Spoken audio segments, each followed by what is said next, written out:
തീർച്ചയായും സുനിൽ, മറ്റൊരു വിവരം കൂടി നമുക്ക് ലഭിക്കുന്നുണ്ട്. അതായത് പഞ്ചാബിൽ പാകിസ്ഥാന്റെ നിരീക്ഷണ വിമാനം കൂടി സൈന്യം വെടിവെച്ചിട്ടിരിക്കുന്നു. വിഷ്ണു ചേരുന്നുണ്ട്. വിഷ്ണു, നേരത്തെ 3 വിമാനങ്ങൾ വെടിവെച്ചിട്ടിരിക്കുന്നു. അതായത് JF-16 2 വിമാനങ്ങൾ, അതുപോലെ തന്നെ F-16 ഇത്തരത്തിൽ രണ്ട് ഘട്ടങ്ങളിലുള്ള വിമാനങ്ങൾ തകർത്തിരിക്കുന്നു എന്ന വാർത്തകൾക്ക് പിന്നാലെയാണ് ഇപ്പോൾ ഇതാ പഞ്ചാബിൽ പാകിസ്ഥാന്റെ നിരീക്ഷണ വിമാനമായിട്ടുള്ള AWACS എന്ന് പറയുന്ന വിമാനം കൂടി സൈന്യം വെടിവെച്ച് തകർത്തിരിക്കുന്നു എന്നുള്ള, അതായത് അത്രമാത്രം അലേർട്ടായി തന്നെയാണ് സൈന്യം മുന്നോട്ട് പോകുന്നതെന്ന് മനസ്സിലാക്കുന്നുണ്ട്. വിഷ്ണു, മറ്റൊരു പ്രധാനപ്പെട്ട കാര്യം എന്ന് പറയുന്നത്, നമുക്കറിയാം ഈ കര, നാവിക, അതുപോലെ തന്നെ വ്യോമ യുദ്ധങ്ങളൊക്കെ നടക്കുന്നുണ്ട്.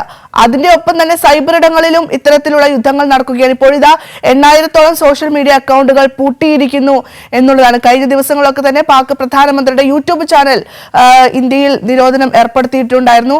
മാത്രമല്ല മറ്റ് പല മന്ത്രിമാരുടെയും ഇത്തരത്തിലുള്ള എക്സ് അക്കൗണ്ടുകളൊന്നും ഇന്ത്യയിൽ വേണ്ട, അത്തരത്തിൽ നിരോധനം ഏർപ്പെടുത്തിയിട്ടുണ്ടായിരുന്നു. പക്ഷെ ഇപ്പോഴിതാ 8000-ഓളം മേധാവികളുടെ പ്രതിരോധ മന്ത്രിയുമായി ബന്ധപ്പെട്ട അത്തരത്തിലുള്ള അക്കൗണ്ടുകൾക്കൊക്കെ നിരോധനം ഇന്ത്യയിൽ ഏർപ്പെടുത്തുന്ന ഒരു സാഹചര്യത്തിലേക്ക് പോവുകയാണ്. അതായത് എല്ലാ തലത്തിലും പാകിസ്ഥാനെ സംബന്ധിച്ചിടത്തോളം, അല്ലെങ്കിൽ പാകിസ്ഥാന്റെ എല്ലാ മേഖലകൾക്കും കൂച്ചുവിലങ്ങ് ഇടുകയാണ് ഇന്ത്യ.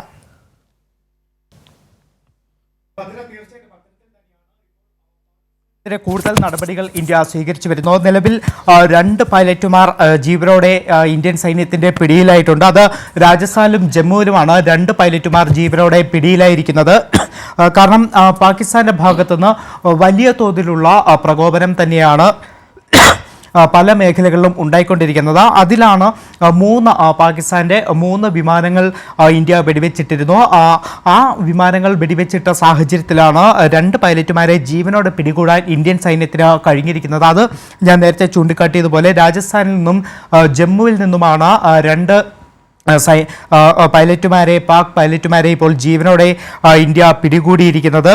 ഇതിനു പുറമെ കൂടുതൽ നടപടികൾ, ഞാൻ നേരത്തെ പറഞ്ഞതുപോലെ കൂടുതൽ നടപടികൾ പാകിസ്ഥാനെതിരെ കർശനമാക്കുന്നുണ്ട്.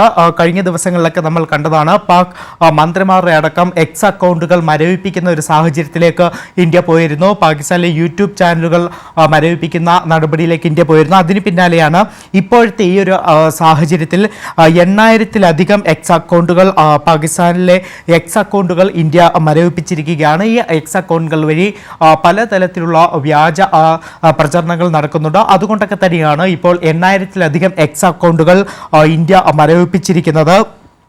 ഇതിനു പുറമെ ഇപ്പോൾ ശക്തമായ നടപടികളിലേക്ക് ഇന്ത്യൻ സൈന്യം നീങ്ങുന്നുണ്ട്. ഇതിൻ്റെ ഭാഗമായിക്കൊണ്ട് BSF ഡയറക്ടർ ജനറൽ ആഭ്യന്തരമന്ത്രി അമിത്ഷായുമായി ഇപ്പോൾ സംസാരിച്ചിട്ടുണ്ട്, ആശയവിനിമയം നടത്തിയിട്ടുണ്ട്. അതിർത്തി മേഖലകളുടെ സാഹചര്യങ്ങളൊക്കെ തന്നെ കേന്ദ്ര ആഭ്യന്തരമന്ത്രി അമിത്ഷായോട് BSF ഡയറക്ടർ ഇപ്പോൾ വിശദീകരിക്കുകയും ചെയ്തിട്ടുണ്ട്. ഇതിന് പുറമെ രാജ്യത്തെ എല്ലാ വിമാനത്താവളങ്ങളിലും സുരക്ഷാ ക്രമീകരണങ്ങൾ കൂടുതൽ കർശനമാക്കിയിട്ടുണ്ട്. അത് പാകിസ്ഥാന്റെ ഭാഗത്തുനിന്ന് ഇത്തരത്തിൽ വലിയ തോതിൽ മിസൈൽ ആക്രമണം വരെ ഉണ്ടാകുന്ന സാഹചര്യമുണ്ട്. തുടക്കത്തിൽ 8 മിസൈലുകളാണ് പാകിസ്ഥാന്റെ ഭാഗത്തുനിന്ന് ഇന്ത്യയുടെ പല ബേസുകളും ലക്ഷ്യമാക്കി പാകിസ്ഥാൻ ഒരു ആക്രമണം നടത്തിയത്. പക്ഷേ ആ 8 മിസൈലുകളും പ്രതിരോധിക്കാൻ ഇന്ത്യൻ സൈന്യത്തിന് വളരെ ഫലപ്രദമായി പ്രതിരോധിക്കാൻ കഴിഞ്ഞിട്ടുണ്ട്. പുറത്തു വന്ന റിപ്പോർട്ട് അനുസരിച്ചുകൊണ്ട് ഈ പാകിസ്ഥാൻ നടത്തിയത് ഹമാസ് സ്റ്റൈൽ മിസൈലുകളാണ് പാകിസ്ഥാൻ വിക്ഷേപിച്ചത് എന്നതാണ് പുറത്തു വരുന്ന റിപ്പോർട്ടുകൾ. അതോടൊപ്പം തന്നെയാണ് വ്യാപകമായിട്ടുള്ള ഡ്രോൺ ആക്രമണങ്ങളും പാകിസ്ഥാൻ്റെ ഭാഗത്തുനിന്ന് ഇപ്പോൾ ശക്തമായി തന്നെ ഇന്ത്യക്കെതിരെ ഉണ്ടാകുന്നുണ്ട്. അത് ജമ്മു കാശ്മീർ, രാജസ്ഥാൻ, ഗുജറാത്ത് ഉൾപ്പെടെയുള്ള മേഖലകളാണ്, പഞ്ചാബ് ഉൾപ്പെടെയുള്ള മേഖലകളാണ്. അത്തരത്തിൽ ഡ്രോൺ ആക്രമണങ്ങൾ പാകിസ്ഥാൻ്റെ ഭാഗത്തുനിന്ന് ഇപ്പോഴും തുടർച്ചയായി ഉണ്ടായിക്കൊണ്ടിരിക്കുന്നത്. ഇതിനെയൊക്കെ ശക്തമായി ഇന്ത്യ പ്രതിരോധിക്കുന്നുമുണ്ട്. അതോടൊപ്പം തന്നെ എല്ലാ സൈനിക വിഭാഗങ്ങളോടും പൂർണ്ണ സജ്ജമായിരിക്കാനുള്ള നിർദ്ദേശം നൽകിയിട്ടുണ്ട്. അത് കര, വ്യോമസേനകൾക്ക് പുറമെ നാവികസേനയോടും എല്ലാ തോതിലും പൂർണ്ണ തോതിൽ സജ്ജമായിരിക്കാനായിട്ടുള്ള നിർദ്ദേശമാണ് നൽകിയിരിക്കുന്നത്. അല്പം മുന്നേ പ്രതിരോധ മന്ത്രാലയം ഒരു അറിയിപ്പ് നൽകിയിരുന്നു. അതായത് പാകിസ്ഥാന്റെ മിസൈൽ ഡ്രോൺ ആക്രമണങ്ങളെ ശക്തമായി പ്രതിരോധിച്ചുവെന്നും അതോടൊപ്പം തന്നെ പാകിസ്ഥാൻ ഇപ്പോൾ നടത്തുന്ന